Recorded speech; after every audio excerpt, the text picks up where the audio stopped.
میں نے دیور سے کہا ٹھیک ہے میں جانے کو تیار ہوں۔ وہ ہمیں وہاں پر لے گیا۔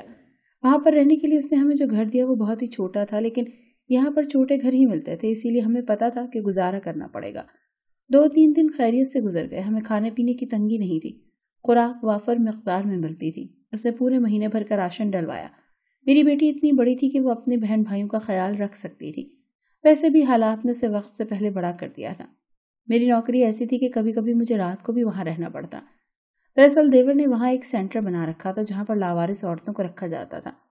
میرے دیور نے کہا تھا کہ وہاں صرف عورتیں ہی ہوتی ہیں اور یہ کام آپ کے لیے مناسب ہے، آپ کو مشکل نہیں ہوگی، وہاں عورتوں کے کام کرنے پڑتے ہیں، بس دھونا، کھانا بنانا، بس اس طرح کے کام کرنا ہوں گے۔ میں نے بھی کوئی آر نہ سمجھی کیونکہ یہ سب کام تو میں بآسانی کر سکتی تھی۔ میں نے کہا ٹھیک ہے کوئی مسئلہ نہیں۔ یہ ایک چھوٹی سی بلڈنگ تھی اور زیادہ عورتیں بھی نہیں تھیں، میرے علاوہ 2 اور عورتوں کو رکھا گیا تھا جو وہاں پر کام کرتی تھی۔ اس میں سے ایک کا تعلق انڈیا سے تھا اور ایک کا بنگلہ دیش سے۔ چند دن جب میں نے وہاں کام کیا تو مجھے سکون محسوس ہوا کیونکہ یہ کام ذرا بھی مشکل نہیں تھا، مگر مجھے حیرانگی اس بات پر تھی کہ دیور نے آج تک اپنا یہ کام ہم سے کیوں چھپایا۔ چند دن بعد وہاں پر جو عورتیں کام کرتی تھیں اس میں سے ایک عورت کو نکال دیا گیا اور اب میرا کام بڑھ گیا کیونکہ ایک عورت کے کم ہونے سے مجھے اب مشکل ہو رہی تھی، لیکن کچھ بولتی نہیں تھی کیونکہ میرے دیور کا یہ بھی احسان تھا کہ اس نے مجھے کام پر رکھ لیا تھا۔ مجھے شکایت نہیں کرنی چاہیے تھی، ویسے بھی پیسے کمانا آسان نہیں ہوتا، لیکن یہاں پر مجھے زیادہ پیسے نہیں مل رہے تھے کیونکہ میرے دیور نے کہا تھا کہ آپ کے بچوں کی فیس اور رہنے کی جگہ کا کرایہ وہ بھی نکل جائے گا۔ میں نے کہا کوئی بات نہیں، بس میرے بچے پڑھ لکھ جائیں۔ میں تو اسی بات پر خوش تھی کہ باہر کے ملک میں میرے بچے پڑھ رہے ہیں۔ میرے بچے اپنا خیال رکھ لیتے تھے۔ میں جہاں پر کام کرتی تھی کبھی کبھی وہاں سے رونے کی آوازیں آتی تھی۔ زیادہ تر عورتیں ڈپریشن کا شکار تھی۔ ایک دن میں نے اپنے دیور سے پوچھا کہ یہ کون عورتیں ہیں، کیا ان کے آگے پیچھے کوئی نہیں؟ تو کہنے لگا سیدھی سی بات ہے، اگر آگے پیچھے ہوتا تو یہ یہاں کیوں ہوتی؟ کسی کے شوہر نے چھوڑ دیا تو کسی کی اولاد نے۔ مجھے یہ سن کر بہت دکھ ہوا۔ ماں باپ اپنی اولاد کے لیے ساری زندگی محنت کرتے ہیں، یہاں تک کہ بوڑھے ہو جاتے ہیں، اور جب وہ بوڑھے ہو جاتے ہیں تو اولاد ان کو دربدر ہونے کے لیے چھوڑ دیتی ہے۔ میں نے کہا واقعی عجیب بات ہے کہ بچے ایک دن اپنا گھر بنا لیتے ہیں لیکن اس گھر میں ان کے ماں باپ کے لیے ایک بستر کی بھی جگہ نہیں ہوتی۔ میں بھی تو اپنی اولاد کے لیے سب کچھ کر رہی تھی، سوچتی تھی کہ کیا وہ میرے ساتھ بھی ایسا کریں گے، لیکن انسان کا کیا پتا ہوتا ہے، کچھ بھی ہو سکتا ہے۔ ایک دن ایک عورت بہت بری طرح سے رو رہی تھی، مجھے بہت برا لگ رہا تھا، افسوس ہو رہا تھا۔ میں کچھ کر نہیں سکتی تھی، میں صرف ان کا خیال ہی رکھ سکتی تھی اور وہی کر رہی تھی۔ ایک دن ایک عورت سے ملنے کے لیے اس کا بیٹا آیا۔ میں نے کہا چلو اچھی بات ہے، کوئی تو ملنے آیا، لیکن جب میں نے اس کی آوازیں سنی تو وہ ایک دوسرے سے جھگڑا کر رہے تھے۔ میں نے کھڑکی سے کان لگا لیا۔ بیٹا کہہ رہا تھا کہ آپ کے نام ایک دکان تھی، ہمیں تو پتہ ہی نہیں تھا کہ وہ ہمارے نام کر دو، اور وہ عورت کہہ رہی تھی کہ مر جاؤں گی پر دکان تمہیں نہیں دوں گی، لیکن اس بات پر وہ رو بھی رہی تھی۔ بیٹے نے کہا آپ خود غرض ہیں، آپ نے کیا وہ مکان قبر میں لے کر جانا ہے یا وہ دکان قبر میں لے کے جانی ہے؟ جب آپ اس دنیا سے چلی جائیں گی تو وہ دکان مجھے مل جائے گی، آپ کب تک زندہ رہیں گی؟ عورت نے کہا ٹھیک ہے، مجھے کوئی مسئلہ نہیں، پھر میرے مرنے کا انتظار کرو۔ تھوڑی دیر بعد بیٹا وہاں سے اٹھ کر چلا گیا۔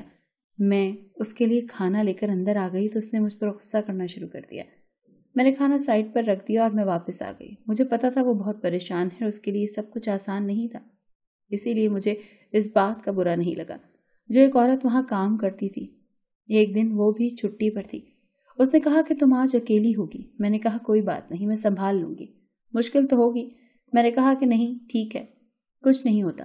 اس نے کہا عورتوں کے کمرے میں زیادہ دیر مت رکنا، جو ڈپریشن کا شکار ہوتے ہیں وہ پاگل بھی ہو جاتے ہیں اور کبھی کبھار حملہ بھی کر دیتے ہیں۔ مجھے اس کی بات پسند نہیں آئی کہ اگر کوئی ڈپریشن کا شکار ہے تو اس کا مطلب یہ تو نہیں کہ وہ پاگل ہے۔ میرے ماں باپ جب زندہ تھے تو ان کی عمر کافی زیادہ تھی کیونکہ میں ان کی آخری اولاد تھی، لیکن وہ پاگل تو نہیں ہو گئے تھے۔ ایک عورت جو یہاں پر نئی آئی تھی اس کے کمرے سے رونے کی آوازیں آنے لگی۔ میں نے کہا یہ اپنے کمرے والوں کو یاد کر کے رو رہی ہوگی یا اپنے گھر والوں کو، کیونکہ یہ تو ابھی آئی ہے، لیکن اس کی آواز میں اتنا درد تھا جیسے وہ بہت زیادہ پریشان ہے۔ مجھے میرے حال پر چھوڑ دو، یہ آواز مجھے اس کے کمرے سے تھوڑی دیر بعد آئی۔ میں نے کہا وہ کس کو کہہ رہی ہوگی؟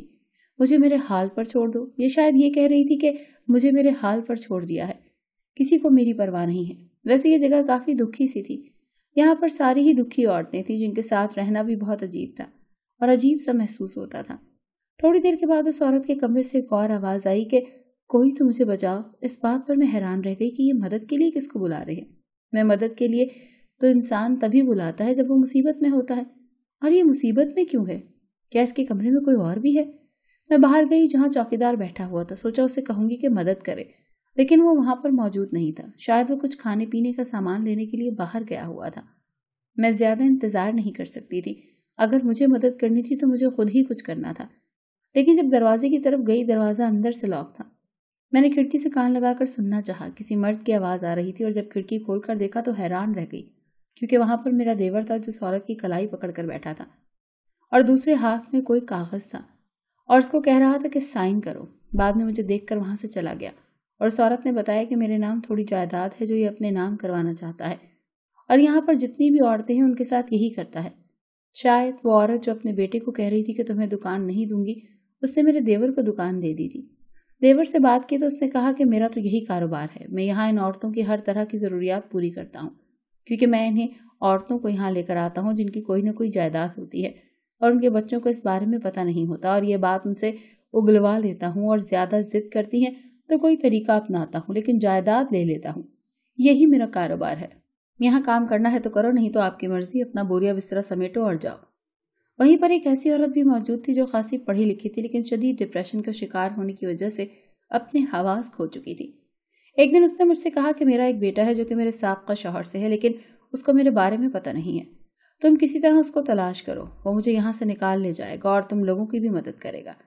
میں نے بڑی مشکل سے کسی طرح اس شخص کو تلاش کیا، اس کے نمبر پر کال کر کے اسے بلایا اور سب کچھ بتا دیا۔ وہ اپنی ماں کو وہاں سے لے گیا اور مجھے اور میرے بچوں کو بھی وہ اپنے گھر لے گیا۔ در حقیقت وہ اس عورت کا سگا بیٹا تھا، لیکن اس کے باپ نے اس عورت کو بہت پہلے چھوڑ دیا تھا۔ اس کے بعد اس عورت نے دوسری شادی کی، مگر اولاد نہ ہوئی۔ اولاد نہ ہونے کی وجہ سے اس کے دوسرے شوہر نے بھی اس کو طلاق دے دی، جس سے وہ اس قدر ڈپریشن کا شکار ہوئی کہ دیور کے ہتھے چڑھ گئی۔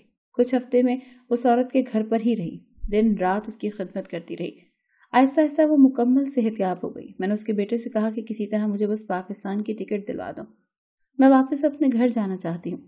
جب یہ بات اس عورت کو پتہ چلی تو اس نے میرے ہاتھ پکڑ لی اور چومنے لگی، پھر کہنے لگی دیکھو یہ میرا سگا بیٹا ہے، اس کا نام شاہد امین تھا۔ کہنے لگی میرے شاہد سے شادی کر لو، بے شک میں نے اس کو پالا تو نہیں ہے، لیکن یہ ہے تو میرا ہی خون نا۔ میں تمہیں یقین دلاتی ہوں کہ جب تک میری زندگی ہے تم اس گھر میں سکون سے رہو گی۔ اور میری زندگی کے بعد اس نے سوالیہ نظروں سے شاہد کی طرف دیکھا تو کہنے لگا ماں جی مجھے آپ کا ہر فیصلہ منظور ہے۔